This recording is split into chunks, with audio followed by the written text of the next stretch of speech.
Ida for cropping my Sil out of my wedding photos after she said she looked fat. Throwaway BC Sil has my maniac. My wife 27F and I 28M recently got married and it was amazing. The wedding was set on a riverside farm and so we had photo shoots outside on the fields before the ceremony. We started taking photos around noon and my sister-in-law 30F was one of the bridesmaids. Sil has always been a negative person since I met her, always trying to make small judgmental comments. While my wife is an incredibly kind person, they have very different personalities, so I never questioned why they aren't close and assumed that Sil was included in her group of bridesmaids to appease my wife's parents. Because Sil and my wife have never been very close, she was at the end of the line of bridesmaids and usually was at the edges of group photos. While taking the photos, Sil was the only person complaining about things like the sunny weather and how her dress was absorbing heat. I don't know much about dresses but it was about 70 degrees Fahrenheit. Most people in the photoshoot group ignored her comments and it wasn't an issue for the rest of the day. We got the photos of both the shoot and the ceremony from the photographer 3 weeks after the wedding. We promptly sent the photos to the people in photoshoot and told them we planned on using the photos on social media. Most people thanked us for the photos but my Sil called my wife and was very angry,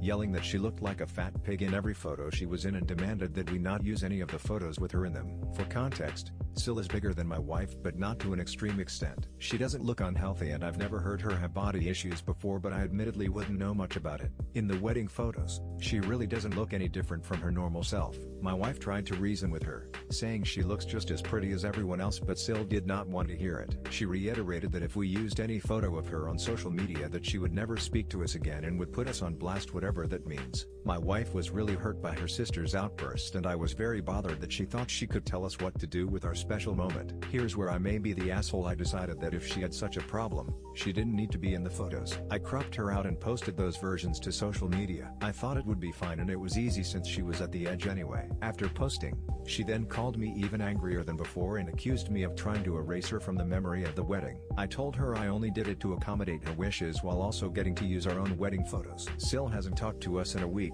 My wife's parents are mad at us for upsetting Sil. While my wife is on my side, she thinks I could have been more mature about it. I don't think I did anything wrong and accommodated her already unreasonable request. So, am I the asshole?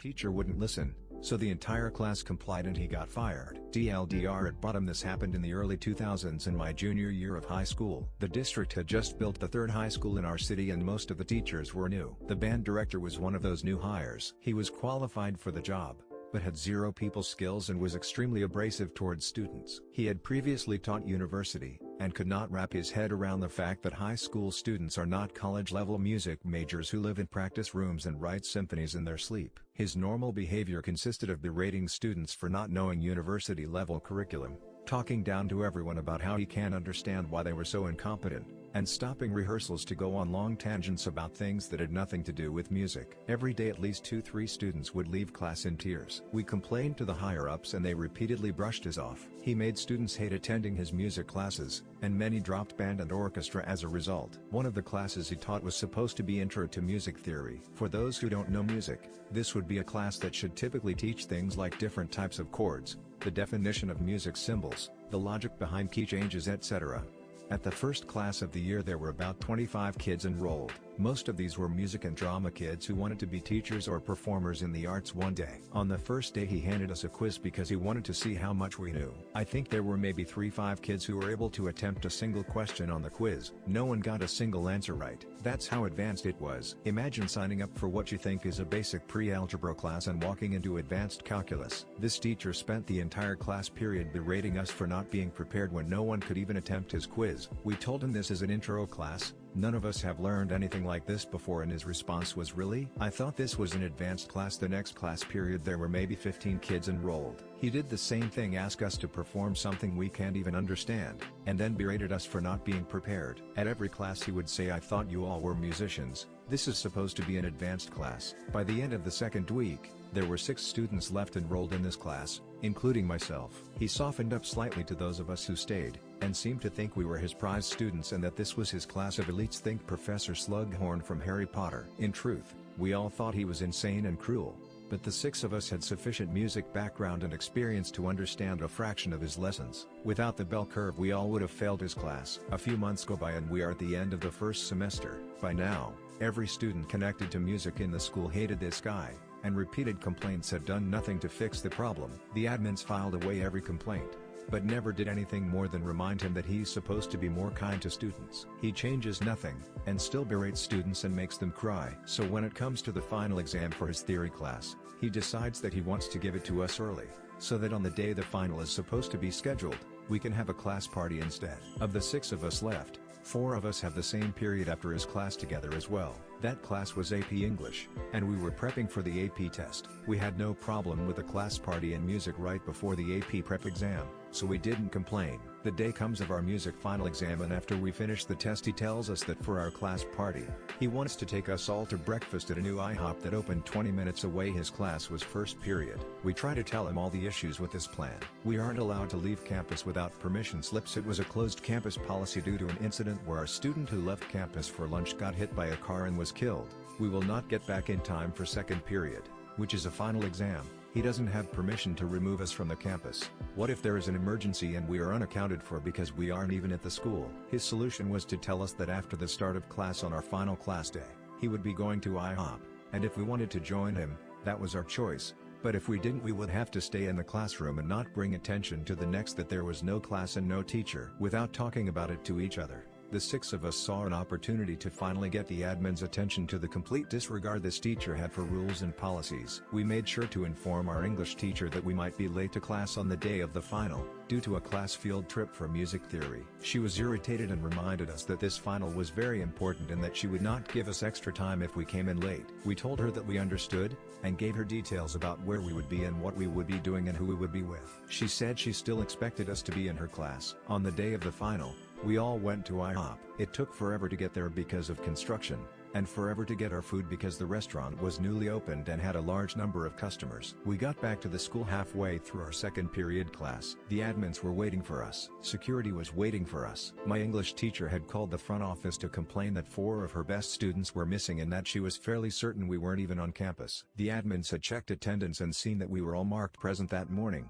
and they had searched the entire school looking for our class. The 4 of us walked into our English final to a livid teacher. We knew she was pissed at us, but couldn't punish us beyond saying we had the same remaining time as the rest of the class since we had been with a teacher in our absence. None of us did as well in the final as we could have if we had the full 87 minutes, but we were doing well enough in the class already that the lesser marks didn't affect our overall grade too much. The band teacher had a private reprimand that was so loud the entire school could hear it. He was confused as to why the administration was upset that he took minor children off campus without permission or notice, without proper school transportation, or even a good reason. He stayed with his usual attitude, but this time towards the admins. Why are you guys so incompetent about this? They are old enough to drive, what's the problem?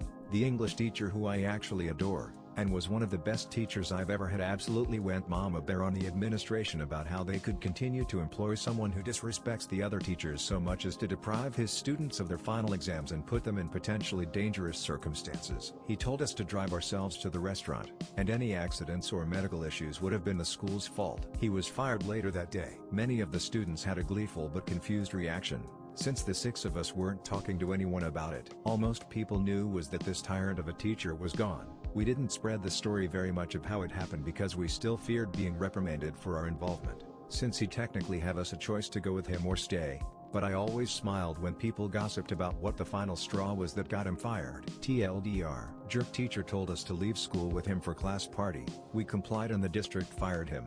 AIO for not wanting to let my parents see my kids after they said that 2 of them and my wife weren't family. I 40 meters, and my wife 32F, are in agreement over this, but I would like the opinion from non-family. I'll try to keep this as short as possible, but it really is a long story. If there are questions, I'll gladly add extra info in a comment. This started at the end of last year. My job of 10 years sold me out to a big company that would only keep me on board for less money and no bonuses, and they screwed me over on my stock ownership. So, I said, fuck them, and decided to leave town and state and bring my family out to where I had actually wanted to live for a long time. This decision ended up not being popular with my parents, specifically my mother, who did not like that she wouldn't get to see grandkids 13 meters, 10 meters, 7F nearly as often. Instead of 3 miles away, It would be a 8-hour drive. This didn't factor into my plans though, as I was working on getting everything set and my wife kids were excited. In March, we sold our house, and the closing date was set to be April 30th. Our new house was a closing date of May 1st. This presented a problem. My wife already had started her new job and was camping out with my older brother who lived in the same town her new job was. But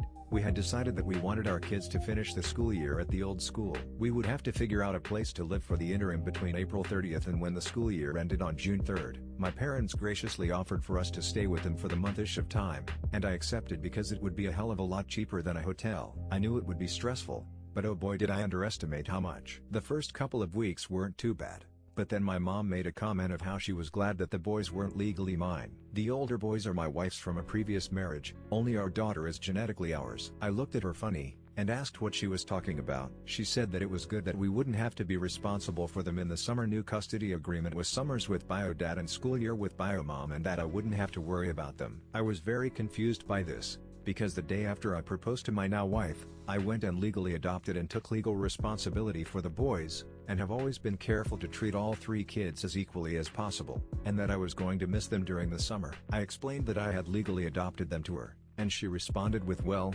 that was a mistake. It took everything I had to not blow up at her at that moment, but I held my tongue and asked her what she meant. What followed was a 2-hour-long rant about she doesn't think my wife is right for me. She thinks I should be with one of my exes, one who falsely accused me of sexual assault and cheated on me with 3 other men, which my mother knows. She thinks that taking legal responsibility for the boys was a mistake. She called my wife a bitch, that hussy, and a couple other things that honestly I don't even remember because I got so mad. She believes that I'm in the wrong for leaving her behind, and should stay nearby since my job was remote. She believes that I'm being petty about telling my job to fuck off. They're screwing me out of over $120,000 in stock options, and she knows this too. Yes, I'm fighting this legally, but that's a whole other story. But the big kicker was when I asked her who she thought was her family after she went on a spiel for several minutes about not having family left. She replied that her family was her sons, me and my older brother. I looked at her hard and asked if she was sure. She thought about it and added my daughter to the list and my brother's daughter to the list. She didn't add my wife,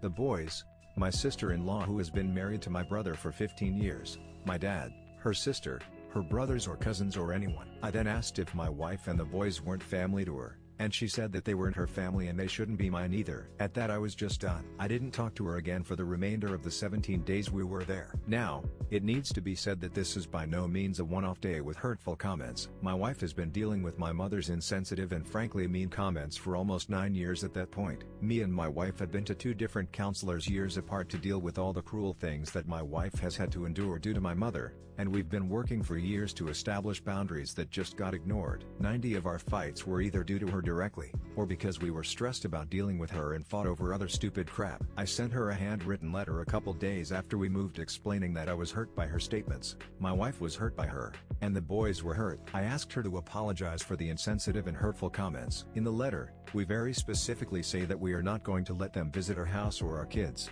since they are apparently not her family. That may have been a dick move, but there were many factors that brought us to that decision, and that was actually the compromise I came up with, as my wife wanted to just straight no contact with her. That was May 3rd. I hadn't heard from her until 6 days ago. She was going to be within a half hour of me for a medical procedure, and I offered to come by so we could sit down and talk about everything. After driving up to see her and my dad, she said 3 words to me. No. When I asked if she wanted to go somewhere and talk and eat or sit in her hotel room and talk.